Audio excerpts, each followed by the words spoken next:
귀한 찬양 하나님께서 영광 받으신 줄 믿습니다. 우리 소망교구 헌신 예배에 맞게 또 소망에 대한 그런 찬양을 해주셨는데, 어떠한 고난이 오더라도 만유의 주가 되시는 우리 주님께서 참 소망이 되신다는 걸 믿고 확신함으로 늘 승리하시는 저와 여러분 되시기를 바랍니다. 좌우 앞뒤로 한번 인사하겠습니다. 하나님이 함께 하십니다. 제가 이렇게 하나님이 함께 하십니다라고 설교를 시작하니까 우리 어머니가 들으시잖아요, 맨날. 그래서 또 하나님과 함께 하신다고 시작하네, 이렇게 하신다. 네, 하나님이 함께 하시는 게 중요합니다. 예배 가운데, 특별히 이 설교 말씀 나눔 가운데 하나님이 함께 하신다라는 저의 신앙 고백이니까요. 이 신앙 고백 안에 여러분이 함께 들어오셔서 하나님의 함께 하심을 누리시는 여러분 되시기를 바랍니다. 오늘 예배는 소망교구 헌신 예배로 우리가 드립니다. 소망교구 하면은 믿음, 소망, 사랑 중에 이 세 가지가 항상 있을 것인데, 그 중에 제일은 사랑이죠. 사랑인데 소망도 중요하다라는 것을 말씀하고 싶습니다. 소망교구는 오늘 날짜로 제가 교적을 보니까요, 총 286명으로 구성되어 있습니다. 아이들 빼고 장년들만, 청년들 빼고요, 286명의 장년으로 우리 소망교구가 이루어져 있습니다. 총 18개 구역으로 이루어져 있고요. 그렇기 때문에 구역장 18분, 그리고 부구역장 18분이 각 구역을 열심히 섬기고 계십니다. 그리고 교구 총무로는 오늘 인도를 하시는 우리 김효정 집사님께서 열심히 섬겨주고 계시고, 또 교구 서기로는 김명희 A 집사님께서 열심히 우리 소망교구를 섬겨주고 계십니다. 지도를 잠깐 볼까요? 이 소망교구 지도 말고 화면 지도를 보면요, 소망교구가 어디인가 지도를 보면 알 수가 있습니다. 네, 보이시나요? 녹색으로 되어 있는 데가 소망교구입니다. 여기에 사시는 분들은 대체로 소망교구에 속해 있다라고 보시면 됩니다. 지금은 이제 워낙 이사가 왔다 갔다 해서 이런 구분이 많이 흐트러지긴 했는데, 그래도 새 가족이 왔을 때 여기에 산다 그러면 소망교구에 속할 확률이 높다라는 거죠. 여의도, 마포 막 둘러싸고 있어요.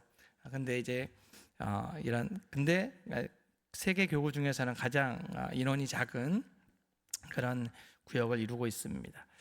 바라건대 우리가 이 시간에 함께 예배하시면서 우리 소망교구가 우리 한영교회의 한 축을 잘 이루는 아름다운 공동체가 될 수 있도록 여러분 함께 기도해 주시기를 바랍니다.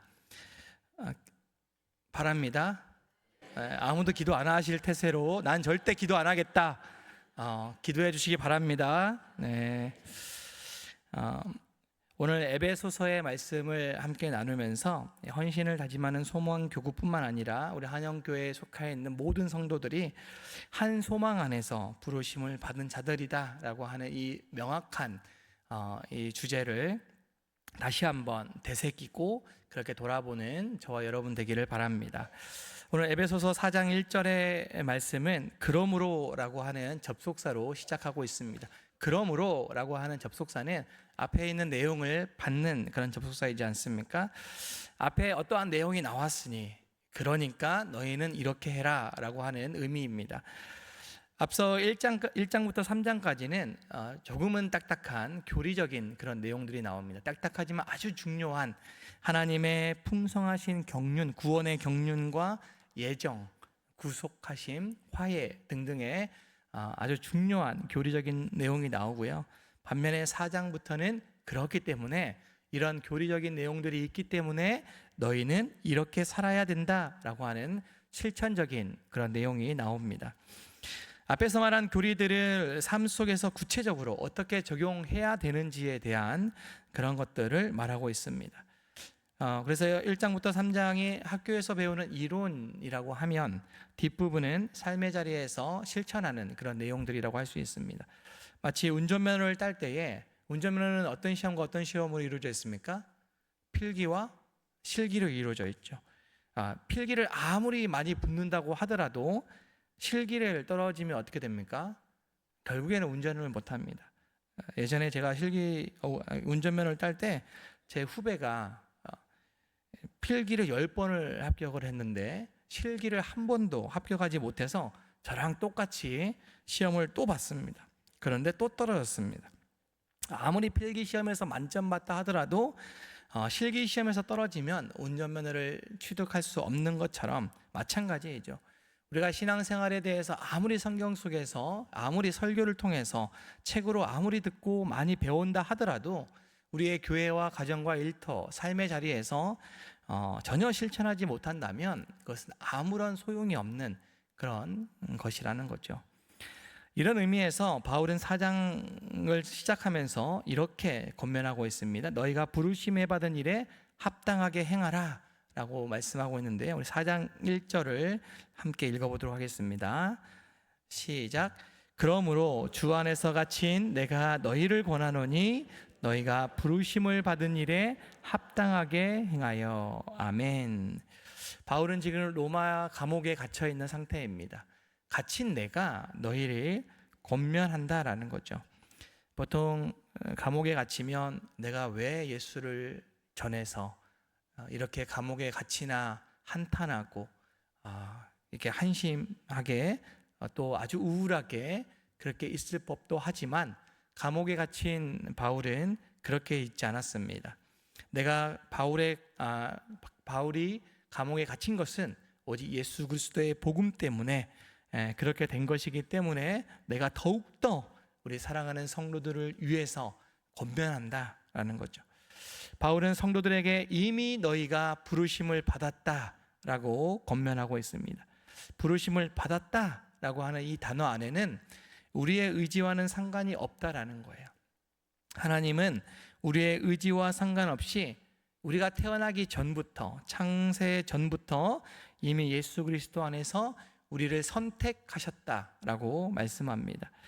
우리가 성도로 부르심을 받은 것 이 자체는 여러분이 성도가 되기 위해서 여러분이 힘쓴 어떤 공로가 있습니까?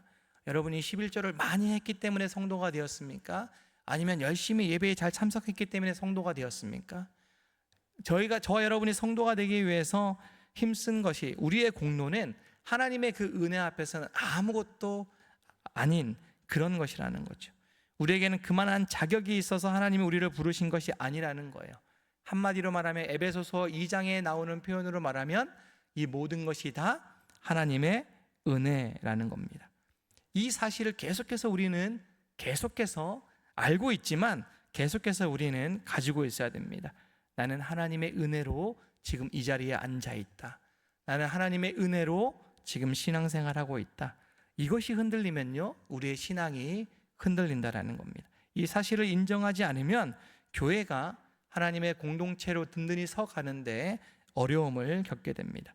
절대로 잊어서는 안 되는 것, 우리는 하나님의 은혜로 부르심을 받은 성도들이다라는 거예요. 그런데 오늘 말씀 4절의 말씀에 보니까 어떻게 부르심을 받았는지에 대해서 말씀해 주고 있습니다. 우리 4절인데요, 4절도 함께 읽겠습니다. 시작. 몸이 하나요 성령도 한 분이시니 이와 같이 너희가 부르심의 한 소망 안에서 부르심을 받았느니라. 아멘. 부르심을 받았는데 어디 안에서 부르심을 받았다고 합니까? 한 소망 안에서. 그냥 소망 안에서가 아닙니다. 무슨 소망 안에서? 한 소망 안에서. 여러분 소망이 있습니까? 여러분 어떤 소망을 가지고 살아가고 계십니까? 여러분 교회에 나오시면서, 예배에 나오시면서 여러분은 어떤 소망을 가지고 살아가고 계시냐라는 거예요. 교회 생활뿐만 아니라 여러분의 일상적인 삶을 여러분은 어떤 소망을 가지고 살아가고 있습니까? 그냥 하루하루 그냥 주어진 상황 속에서 살아가고 있습니까? 어떤 분 표현으로는 죽지 못해 내가 살아간다라고 하십니다. 그냥 우리가 그냥 웃을 수 있지만 그분의 삶을 보면요, 정말 그럴 수 있겠구나 라고 하는, 그렇게 생각되는 분들이 참 많이 있는 것 같아요. 참 죽지 못해서 살아가고 있는 그런 분들이 참 많이 늘어나고 있는 시대가 바로 우리가 살아가고 있는 시대인 것 같습니다. 정말 그런 마음으로 살아가시는 분이 있습니까? 오늘 바울은 하나님이 우리를 불러주셨다라고 말씀합니다. 그 부르심은 한 소망 안에서 부르심이라는 겁니다. 우리가 다 같은 소망을 가지고 있다라는 거예요. 소망을 가지고 있는데 다 같은 소망을 가지고 있다라는 겁니다. 그러면 우리가 가지고 있는 소망, 다 같은 소망을 가지고 있는 한 소망이라고 하는데 그 소망이 어떤 소망인가? 단순히 개인적인 바람의 이야기가 아닐 것입니다. 이 설교가 짧아졌으면 좋겠다라고 하는 소망 아닐 겁니다. 내가 원하는 사람이 대통령이 되어야 한다라는 그 소망, 그런 소망도 아닙니다. 여기에서 말하고 있는 소망은요, 우리 모두를 하나 되게 하시는 한 소망인데, 먼저는 우리가 가지고 있는 소망 중에 한 소망은 우리가 하나님 나라의 영광스러운 상속을 이어받았다라는 겁니다. 한마디로 말하면 구원과 영생에 대한 소망입니다. 부르심의 소망이라고 하는 표현이 또 나오는 곳이 있는데 에베소서 1장 8절입니다.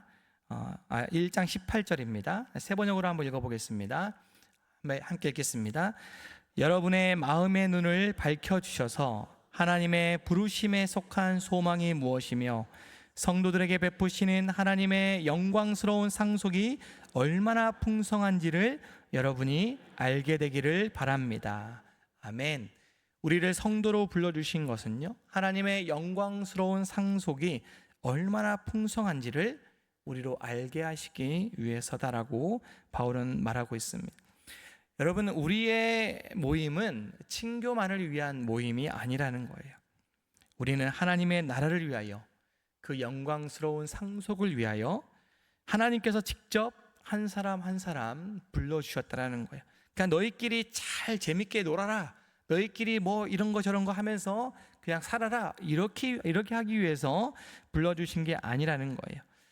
더 나아가 개개인의 구원만을 위해서가 아니라 교회라고 하는 하나님 나라의 백성으로서 공동체로서 부르심을 받은 사람들입니다. 우리는 한 사람 한 사람 부르심을 받은 것 같지만 절대로 우리 한 사람 개인만을 위해서 부르심을 받지 않았다는 거예요. 우리는 함께 교회를 이루어 가라고 저와 여러분을 불러주셨다는 겁니다. 우리 안에 있어야 할 한 소망이 바로 이런 것입니다. 하나님 나라에 대한 소망, 그 영광스러운 나라를 상속받기 위해서 하나님 나라의 백성으로 공동체를 이루어 가라고 하는 소망, 그 소망이 저와 여러분을 부르신 한 소망이라는 거예요. 혹시 이 목적을 포함하지 않고 다른 목적으로 이곳에 계신 분이 있다면 반드시 이 소망을 마음에 품으시길 바랍니다. 나는 하나님의 나라를 꿈꾸고 있는가? 나는 그 하나님 나라의 백성으로서 교회 공동체를 잘 이루기 위해 힘쓰려고 하는가? 라고 하는 이 한 소망이 여러분 안에 가득 차시기를 바랍니다. 바울은 그렇게 부르심을 받은 성도들에게 그 부르심에 합당하게 살아가라고 말씀하고 있습니다. 1절에 합당하게라고 하는 단어가 나오는데요, 이 단어는 원문의 의미로 보면 저울 위에서 균형을 이룬 모습입니다. 그러니까 성도들이 하나님의 부르심을 받았으니 이 부르심에 합당하게 이렇게 살아야 된다라는 겁니다. 부르심을 받기 전의 모습대로 살아가지 말고 부르심을 받은 모습대로 그렇게 저울을 이루면서 살아가야 된다라고 말씀합니다. 그럼 어떻게 살아가야 하는가? 2절과 3절입니다. 한번 읽겠습니다. 시작.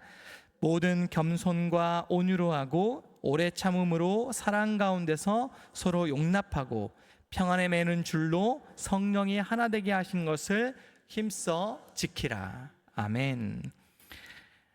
한 소망 안에서 부르심을 받은 일에 합당하게 살아가기 위해서 가져야 할 첫 번째가 바로 뭐냐면 겸손입니다. 겸손은 한마디로 말하면 자기 비하의 마음이에요. 바울이 겸손을 한 소망 안에 부르심을 받은 성도의 합당한 모습으로 말한 이유는 예수님 때문입니다.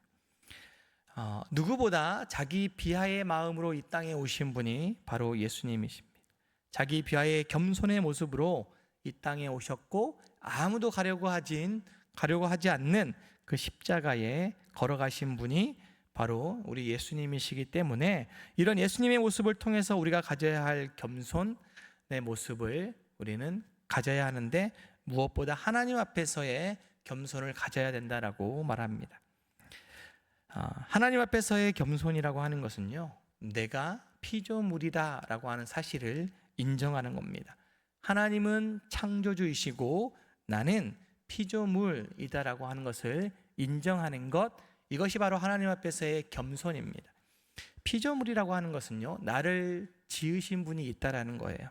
그것을 인정하는 겁니다. 그러니 내 삶의 주인이 계시다라는 거고, 그러니 나를 지으신 그 주님의 말씀, 내 삶의 주인의 말씀을 따라 순종하며 살아가겠다라고 하는 것이 바로 겸손입니다.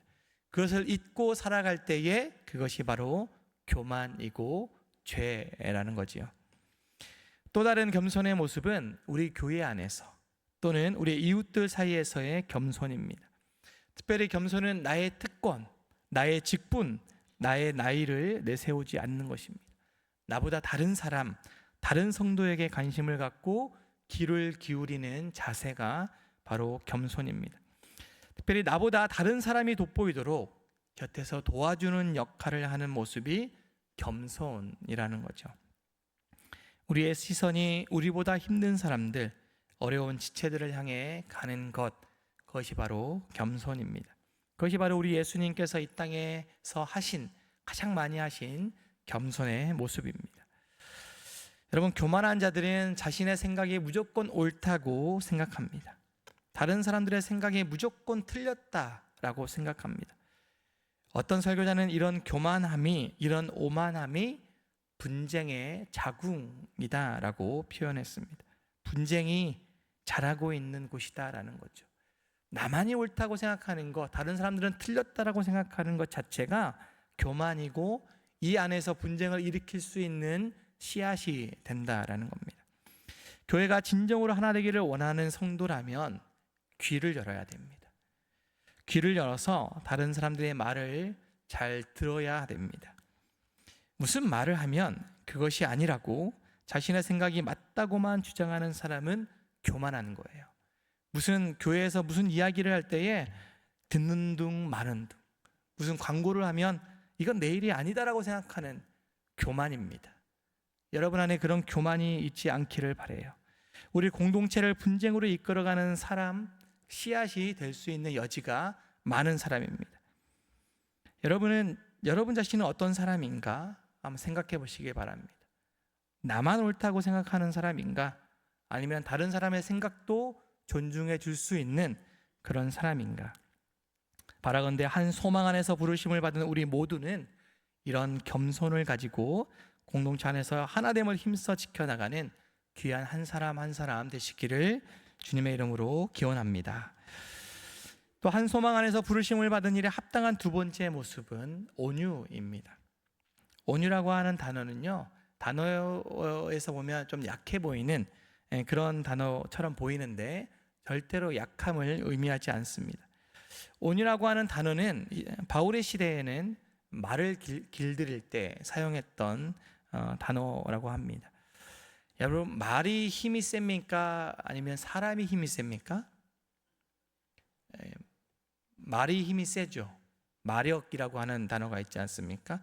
말이 훨씬 힘이 셉니다. 그런데 말이 힘이 세기 때문에 말이 마음대로 합니까? 아니면 주인의 말을 듣습니까? 주인의 말을 듣습니다. 그것이 온유입니다. 힘이 세지만 주인에 의해서 잘 길들여지는 것, 그것이 바로 온유라는 겁니다. 자기를 절제하고 힘을 통제할 수 있는 성품, 이것이 바로 온유라는 겁니다. 즉 나의 의지를 하나님 앞에 복종시키는, 순종시키는 힘 있는 태도가 바로 온유라는 겁니다. 내 마음대로 할 수 있는데, 내 뜻대로 할 수 있는데 하나님의 뜻이기 때문에 나를 절제하고 나를 제어하고 하나님 앞에 순종할 수 있는 것, 내 생각과 내 마음을 다스리는 것, 이것이 바로 온유라는 겁니다. 이런 온유함을 가져야 할 이유가 바로 역시나 예수님 때문이에요. 예수님은 나는 마음이 온유하고 겸손하니 나의 멍에를 메고 내게 배우라 라고 말씀하셨습니다. 예수님은 하나님 앞에서 자신을 겸손하게 낮추어 하나님의 뜻에 순종함으로 십자가까지 걸어가신 분이십니다. 특히 십자가 위에서 하나님이시기 때문에, 전능하신 하나님이시기 때문에 그 십자가 위에서 그렇게 고난을 당하지 않으셔도 됩니다. 그렇게 당하지 않고도 충분히 이 세상을 구원하실 수 있는 그런 능력을 가지신 분이시지만 그것은 하나님의 뜻이 아니었다라는 거예요. 그렇기 때문에 묵묵히 온유함을 가지고 고난을 향해 고난을 받으신 분이 바로 예수님이십니다. 그런 예수님의 마음을 우리는 본받아야 된다는 겁니다. 더불어 바울은 온유함을 성도들이 맺어야 할 성령의 9가지 열매 중에 하나로 우리에게 소개해 주고 있습니다. 성령 충만할 때에 우리는 하나님 앞에 온유할 수 있게 되고 더불어 다른 이에게도 온유할 수 있게 됩니다. 여러분, 바라건대 온유한 자가 되시기를 바랍니다. 여러분, 온유한 자는 다른 사람들을 향해서 친절하게 대합니다. 거칠게 대하지 않습니다. 눈으로 레이저를 쏘지 않습니다. 사랑의 눈으로 상대의 마음을 깊이 공감하려고 하는 자세, 그 긍휼함이 바로 온유이기 때문에 우리가 그 온유한 마음을 가져야겠습니다. 그럴 때에 우리 교회 공동체는 더욱더 하나님의 나라 공동체답게 하나가 되어 간다는 겁니다. 한 소망 안에서 부르심을 받은 모든 성도 여러분들이 이런 온유한 사람이 되시기를 주님의 이름으로 기원합니다. 세 번째, 이렇게 기원합니다 하면 끝나야 되는데 세 번째 이렇게 하니까 마음이 불편할 수 있습니다. 마지막 세 번째라고 하면 조금 더 위안이 될 줄 믿습니다. 마지막 세 번째는 오래 참음으로 사랑 가운데서 서로 용납하는 모습입니다. 오래 참음 역시도 성령의 열매이죠. 특별히 이 오래 참음은 하나님께로부터 온 성품입니다. 어떤 성품이냐면 죄인을 대하시는 하나님의 성품이에요. 베드로후서 3장 9절에 보니까요, 이런 말씀이 있습니다. 함께 읽겠습니다. 베드로후서 3장 9절 시작. 주의 약속은 어떤 이들이 더디다고 생각하는 것 같이 더딘 것이 아니라 오직 주께서는 너희를 대하여 오래 참으사 아무도 멸망하지 아니하고 다 회개하게 이르기를 원하시느니라. 아멘. 하나님은 회개하지 않는 죄인에 대해서 오래 참으신다라고 말씀합니다. 여러분, 만약에 하나님이 여러분들에 대해서 참지 않으셨다면 과연 여러분이 이 자리에 앉아 계실 분이 몇 분이나 계실까? 저는 없을 것 같습니다. 만약에 하나님이 저에 대해서 참지 않으셨다면 저는 예전에 하나님을 떠나 방황하고 있을 것입니다.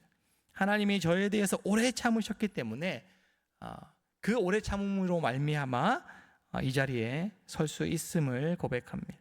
역시나 예수님께서도 우리들에게 모범적으로 오래 참음을, 인내하심을 보여주셨습니다. 더불어 그리스도인들에게 오래 참음은 우리 다른 사람들을 향한 관계 속에서 드러나게 됩니다. 오래 참음의 덕목은 바울 당시에 사람들이 복수할 수 있음에도 불구하고 결코 복수하지 않는 것, 이 단어가 이런 의미를 담고 있다고 합니다. 복수할 수 있는데, 충분히 할 수 있는데, 그런 능력도 있고 힘도 있고 시간도 있는데 그렇게 하지 않는 것, 오래 참음, 인내라는 겁니다. 비록 다른 사람들이 잘못했을지라도 오래 참고 용납해 주는 것입니다. 여기서 용납하다라고 하는 말은요, 받아들이다, 참다, 견디다, 인정하다라고 하는 의미를 가지고 있습니다.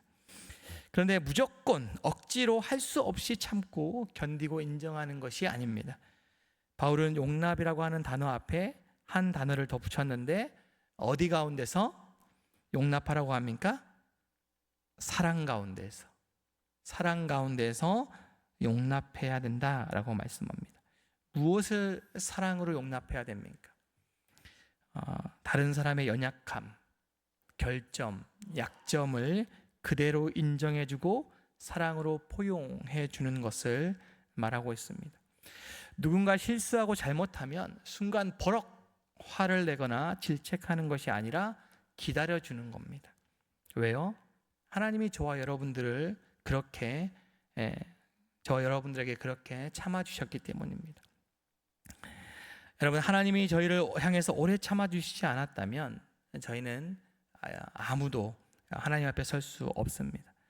특별히 믿음이 연약한 자들이나 어린아이들과 같은 자들에게 오래 참아주는 것이 필요하다는 거예요. 특히 교회 안에서 신앙생활 할 때에 믿음이 연약한 자들이 하는 발언, 어떤 행동들 때문에 답답할 때가 많지 않습니까? 쟤는 또 왜 저렇게 말하는데? 라고 막 답답하면서 생각하시는 분들이 있을 것 같습니다. 여러분은 처음부터 신앙생활을 그렇게 잘하셨습니까? 전제가 있어요. 지금도 잘하고 계신다라는 거죠. 지금 잘하고 있는데 처음부터 그렇게 잘하셨어요? 그렇지 않다라는 거죠. 우리 아이들 보면은 처음부터 공부를 잘하거나 이렇게 생활을 잘했습니까? 물론 몇 명이 처음부터 잘한 아이들이 있습니다. 근데 그런 애들을 보면은 아이답지 않다라고 생각하지 않습니까? 우리는 처음부터 그렇게 잘하지 않았습니다. 누군가가 우리를 향해서 기다려 주었습니다. 묵묵히 기도해 주었습니다. 그러니 여러분도 사랑 가운데서 기다려 주는 것이 필요합니다. 용납해 주는 것이 필요하다라는 거죠. 그것이 바로 한 소망 안에서 부르심을 받은 우리 모든 성도들이 그 부르심에 합당하게 행하는 것입니다. 여기까지 겸손, 온유, 오래 참음으로 사랑 가운데 서로 용납하는 것, 이런 것이 바로 우리가 하나님 앞에서 부르심을 받은 일에 합당하게 살아가는 것이라는 거죠. 그렇다면 부르심을 받은 성도들은 왜 겸손해야 되고, 왜 온유해야 되고, 왜 오래 참고 사랑으로 용납해야 되는가? 그것이 바로 성령이 하나 되게 하신 것을 힘써 지키기 위해서입니다. 3절인데요. 한번 읽어보겠습니다.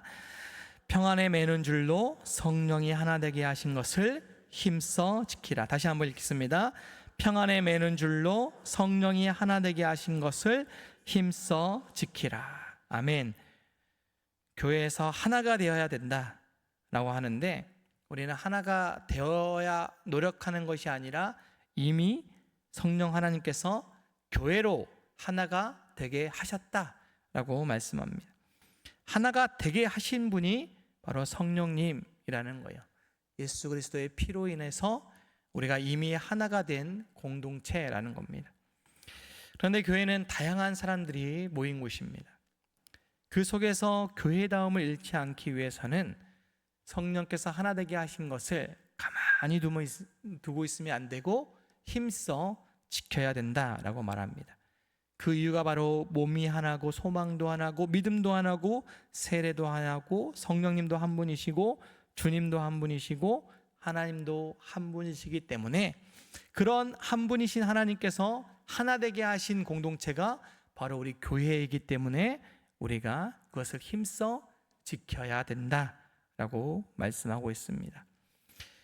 사랑하는 한영의 성도 여러분, 특별히 오늘 헌신을 다짐하는 소망교구에 속한 성도 여러분, 성령 하나님께서 이미 소망교구로, 사랑교구로, 믿음교구로, 더 나아가 한영교회로 하나 되게 하신 것을 믿음으로 확신하시기를 바랍니다. 그리고 그 우리의 교구와 교회를 잘 지키기 위해서 우리가 힘써 지키시기를 바랍니다. 겸손하기를 바라시고 온유하기를 기도하시고 오래 참음으로 사랑으로 용납해 주시기를 기도하는 마음으로 우리 서로를 바라보시기를 바랍니다. 마지막으로 설교를 준비하면서 책을 읽는데 이런 글귀가 있어서 한번 나누려고 합니다. 한번 함께 제가 읽어보겠습니다. 부부는 같은 곳을 바라보는 자라는 말이 있습니다. 서로를 쳐다보면 흠결만 보입니다. 실망하고 실증을 느낄 가능성이 높습니다. 무슨 말이냐면 부부는 한 곳을 향해서 가는 존재라는 거죠. 서로만 보고 있으면 어떻게 됩니까? 처음에는 좋아 죽죠. 없어서는 안 될 것 같습니다. 그런데 계속 보고 있으면 뭐가 보입니까? 장점은 한계가 있어요. 나의 장점은 한계가 있습니다. 잘생긴 것도 한계가 있어요. 그럼 뭐가 보입니까? 흠결이 보입니다. 안 보였던 점이 생기고요, 흉터가 보이고, 또 그렇게 하지 말라 그랬잖아 라고 하는 것들이 보입니다. 그런데 그렇게 서로만 보고 있으면 안 되고 방향이 같아야 된다는 거예요. 어떤 방향이에요? 그 뒤에 교회도 마찬가지라는 거예요. 교회도 서로를 바라보면 서로의 연약함과 흠결만 보입니다. 서로에게 많은 기대를 하지 마십시오. 우린 다 죄인이에요. 다 연약한 존재입니다. 보면서 계속 바라보고 있으면 뭐만 보여요? 흠결만 보입니다. 연약함만 보입니다. 그렇기 때문에 서로에게 많은 기대를 하지 마십시오. 서로가 아니라 같은 소망의 방향을 지향해야 흩어짐을 면할 수가 있습니다. 우리는 다 같이 한 소망 안에서 부르심을 받은 자들이라는 것을 다시 한번 마음속에 간직하시면서 아름다운 공동체를 잘 이루어 나가시는 저와 여러분 되시기를 우리 주님의 이름으로 마지막으로 기원합니다. 기도하겠습니다. 소망의 하나님, 감사를 드립니다.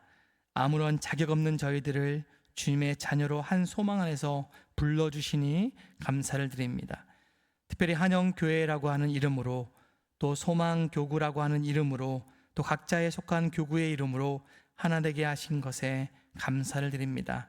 성령 하나님께서 우리를 이미 하나 되게 하신 것을 더욱 힘써 지켜나갈 수 있도록 우리 안에 겸손하고 온유하고 오래 참음으로 사랑으로 서로 용납할 수 있는 저희들이 되게 하여 주시옵소서. 이제 예배를 마치고 가정으로 돌아가는 주의 백성들에게 참 평안을 허락하여 주시옵소서. 예수님의 이름으로 기도합니다. 아멘.